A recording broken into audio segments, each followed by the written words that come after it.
Talvez a resposta que você tanto espera de Deus esteja ligada a uma mudança de postura aqui na Terra. Nem sempre Deus muda o cenário antes de tratar o coração. Muitas vezes a resposta que nós esperamos não desce do céu para a terra. Ela começa aqui dentro de nós. Olha o que Deus declara em 2 Crônicas, capítulo 7, versículo 14. Se o meu povo que se chama pelo meu nome se humilhar, orar, buscar a minha face e se afastar dos seus maus caminhos, então ouvirei dos céus, perdoarei o seu pecado e sararei a sua terra. Repara que Deus não começa falando de uma mudança externa. Ele começa falando de postura, humilhar-se, orar, buscar, converter-se. Muitas vezes nós queremos que Deus sare a terra, mas Ele quer primeiro sarar o nosso coração. Deus quer que a gente desacelere, volte para Ele e reconheça que não controla tudo e que precisa da graça todos os dias. Ter esperança não é negar a realidade, é saber que quando nos alinhamos com Deus, o céu se move, o perdão é liberado e a restauração começa. Talvez hoje a sua terra esteja seca, relacionamentos desgastados, fé enfraquecida, sonhos adiados, mas olha o que Deus está dizendo. Volte para o centro, volte para Ele, porque quando o povo de Deus se posiciona, Ele responde. Se você crê que é tempo de reposicionar o coração diante de Deus, escreva nos comentários, a mudança começa em mim. Compartilhe esse vídeo com alguém que precisa de restauração. Escreva aqui embaixo também o seu pedido de oração, porque eu vou apresentar a sua vida diante de Deus. Existe sim cura, perdão e restauração, mas tudo começa quando escolhemos voltar o coração para Ele. Que Deus te abençoe. Irmãos, presta atenção.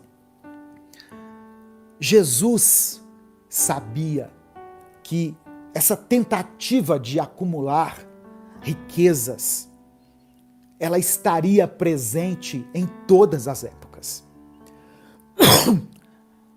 Jesus estava se dirigindo às pessoas daquela época, mas como Deus, em sua onisciência, ele sabia que essa tentativa de acumular riquezas estaria presente em todas as gerações, como está presente nos dias de hoje.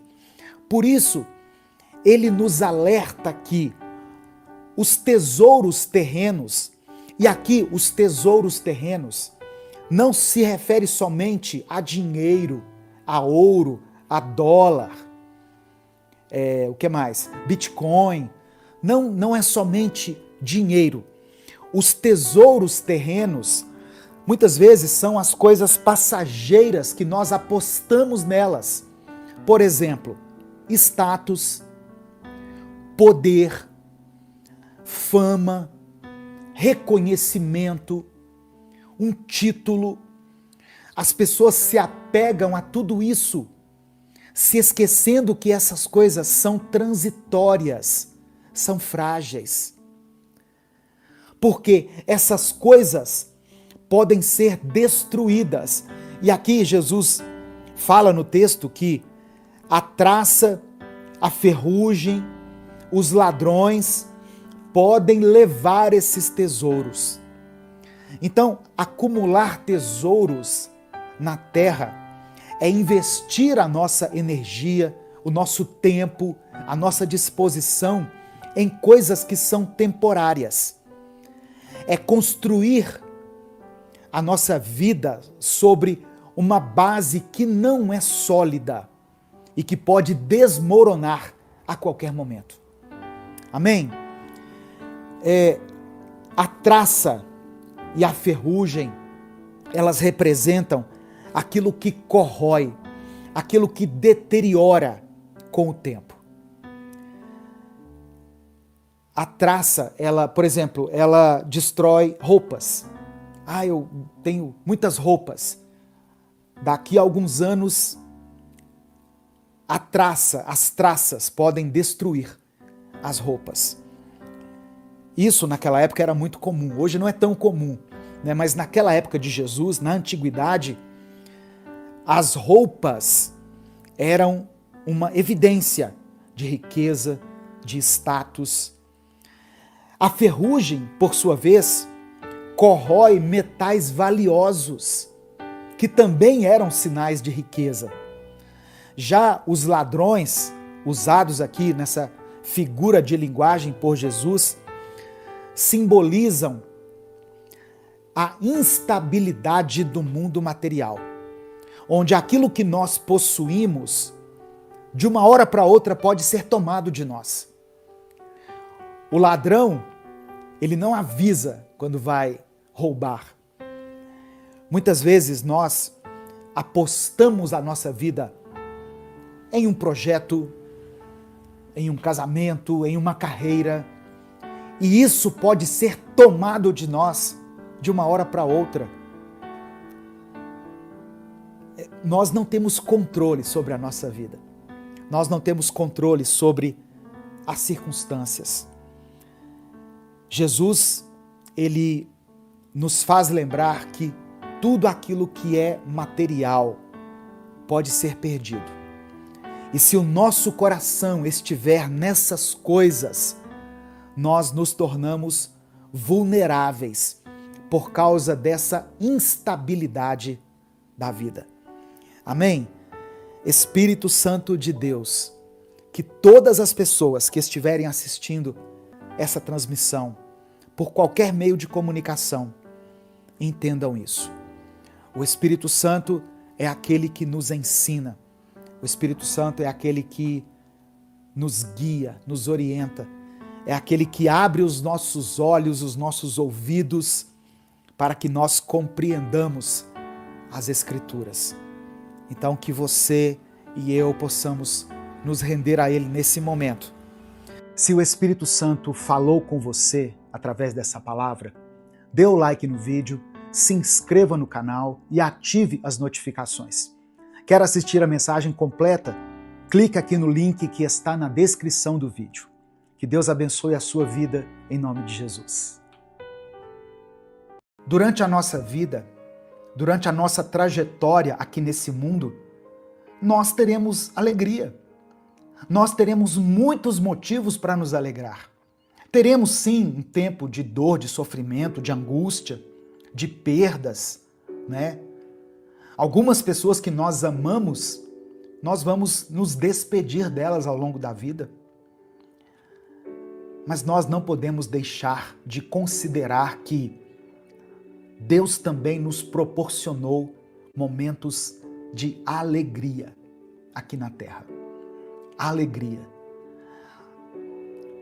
Alegria de se formar em um curso que você estudou, que você esquentou aí, banco de faculdade durante 4 anos, né? Que você esteve presente em uma sala de aula, fazendo o seu 2º grau durante 3 anos, 4 anos. E aí quando você se forma, alegria, satisfação, alegria por conseguir o primeiro emprego. Como é bom, não é, irmãos? A gente se alegrar pelo primeiro emprego. Eu me lembro do meu primeiro emprego, que alegria. Eu consegui um emprego num banco. Eu fui bancário. Aos 18 anos eu consegui meu primeiro emprego. Que alegria. Alegria quando a gente se casa com a pessoa que a gente ama. Eu fiquei muito alegre quando eu me casei com a minha esposa. Ela foi minha primeira namorada e eu o primeiro namorado dela. E nós éramos muito jovens, eu tinha 20 anos, ela tinha 18. Mas estávamos apaixonados e nos casamos.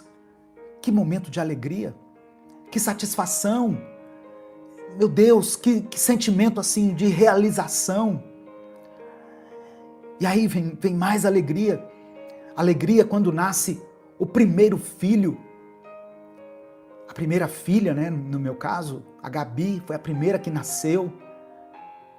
nasceu em 89. Depois, mais alegria, veio a Mariana, em 91. Que alegria! Um casal jovem com filhos, a casa já tem outro movimento. 6 anos depois, em 96, outubro de 96, vem o terceiro filho, Gabriel. Que alegria! Então, eu não posso dizer que a vida só trouxe coisas ruins pra gente, porque isso não é verdade. Ainda hoje pela manhã eu falei sobre isso no Instagram, aqui no YouTube também, sobre essa satisfação que nós temos em muitas coisas aqui nessa vida. Nós devemos ser gratos a Deus pelas coisas que Ele já nos deu, sabe? Isso deveria alegrar o nosso coração. E eu sei que alegra o seu coração. Você pode comentar aqui, você que está acompanhando, você pode escrever aqui nos comentários alguma coisa que aconteceu na sua vida pela qual você é alegre. Alguma coisa que te trouxe alegria. Escreva aqui nos comentários. Algo que trouxe a você alegria. Eu tenho certeza que você tem algum motivo para se alegrar. Só que o que João está dizendo aqui é o seguinte: eu vou compartilhar essas palavras com vocês para que a minha alegria esteja em vocês e a alegria de vocês seja completa. A nossa alegria só será completa quando nós conhecermos a pessoa de Jesus Cristo. Receba essa palavra no seu coração. Você só terá alegria plena quando você conhecer verdadeiramente a pessoa de Cristo. Versículo 5. Eu vou só até o 10, tá? Eu estou lendo 1 João, capítulo 1, versículo 5. Esta é a mensagem que dele ouvimos e transmitimos a vocês. Espera só um pouquinho.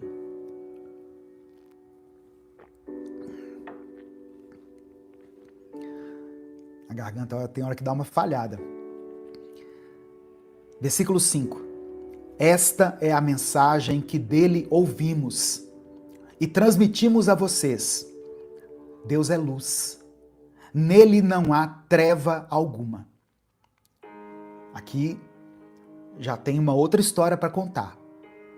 João estava falando de Jesus, começa falando, olha, nós vimos ele com os nossos olhos, nós tocamos nele, nós andamos com ele, nós ceamos com ele. Estávamos em vários momentos em que ele operou milagres. E aí, agora João começa a falar o que ele ouviu de Jesus. Esta é a mensagem que dele ouvimos e que agora transmitimos a vocês.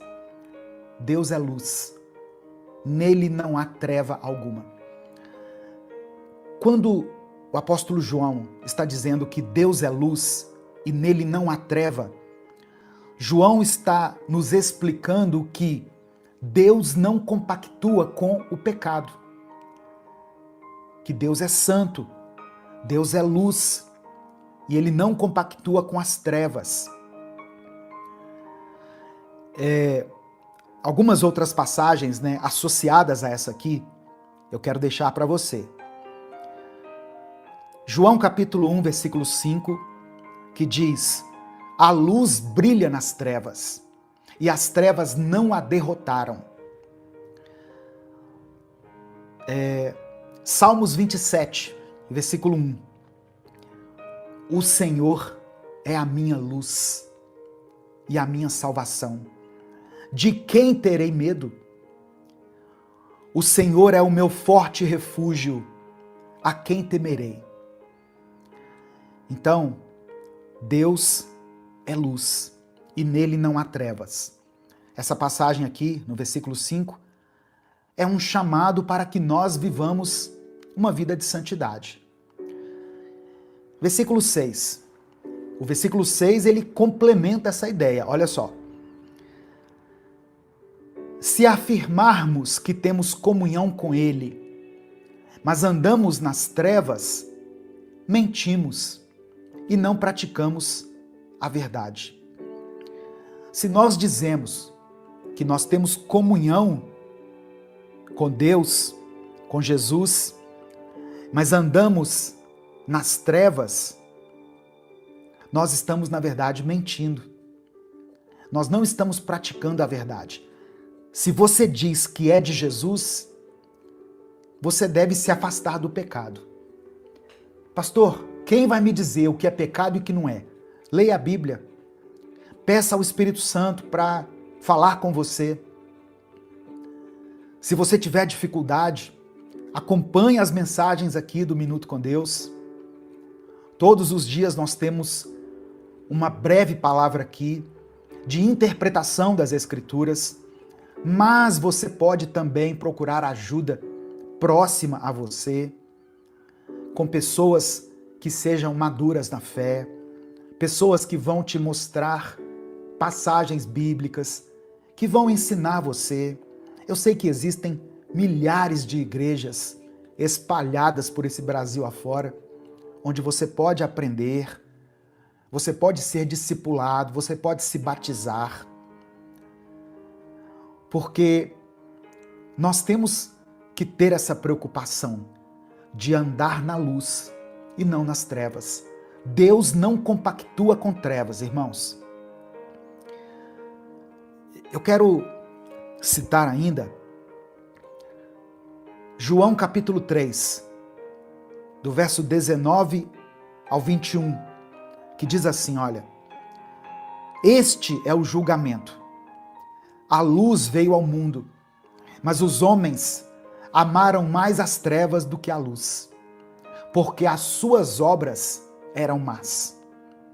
Quem pratica o mal odeia a luz e não se aproxima da luz, temendo que as suas obras sejam manifestas. Quem está em pecado, muitas vezes não quer se aproximar de Jesus, porque tem medo que as suas obras sejam manifestas. Mas quem pratica a verdade vem para a luz, para que se veja claramente que as suas obras são realizadas por intermédio de Deus. Então, a luz veio ao mundo, só que é interessante que os homens amaram mais as trevas do que a luz, porque as obras humanas são más. Se o Espírito Santo falou com você através dessa palavra, dê o like no vídeo, se inscreva no canal e ative as notificações. Quer assistir a mensagem completa? Clique aqui no link que está na descrição do vídeo. Que Deus abençoe a sua vida em nome de Jesus.